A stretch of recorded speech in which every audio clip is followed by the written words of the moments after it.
Do you ever wonder exactly how the world is going to go to shit? Well, I sometimes do. Being in plasma and nuclear engineering are frequently combined into a single department in many of the universities. So, nuclear war is often a topic that gets discussed. And today I'd like to bring your attention to an absolutely stunningly wonderful book called Nuclear War: A Scenario, written by Annie Jacobsen. And she recently published another book called Biological War, which I'm reading right now. I already finished the Nuclear War. The book is just freaking awesome. If you're after a Hollywood-style nuclear war book, this isn't it. If you're after a conspiracy theory book, this isn't it either. Annie goes into great detail with many very interesting interviews and talking to actual experts. And some of the names she mentioned I recognize from scientific literature and from discussions with my father, who is a nuclear physicist or was one back in Soviet Union. It's a really well written piece of nonfiction fiction.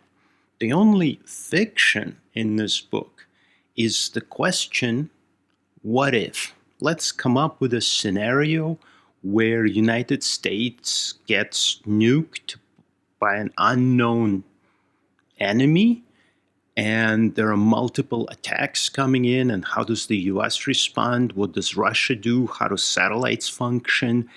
Annie goes into great detail where the nonfiction kicks in of what exactly is going to happen, who's going to respond, what decisions are they going to make, what decisions have been made in the past in similar situations.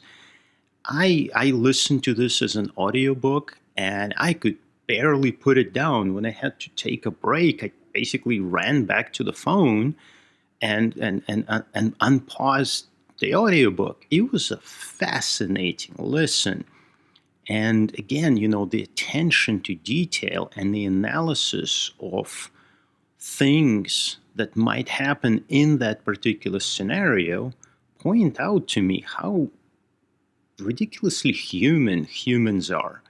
My generation, everybody alive today, we're brought up by Hollywood when, when I picture nuclear war, I think of this big mushroom cloud and a 007 flying out in his Mercedes or whatever the hell he drives and saving the day, just one guy courageously. That's not how the actual thing will go down.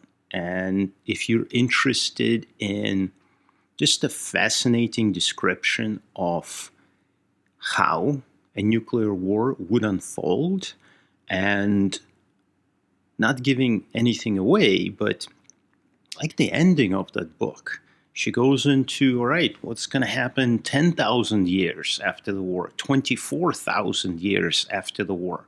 How are the things going to look then? And the scary part is how fast it happens. I'm about halfway through the biological war book, and it's scary. It's scary how little protection we have. I hate paying taxes. I haven't met a single person who loves paying taxes. But you have to realize that money goes big chunk of that money goes to protect us. And after reading these books, I'm like, take more. Increase my taxes by 1% or 2%, just so we have better protections in place. Anyway, I really enjoyed reading those books, and I highly recommend them to you as well. Peace.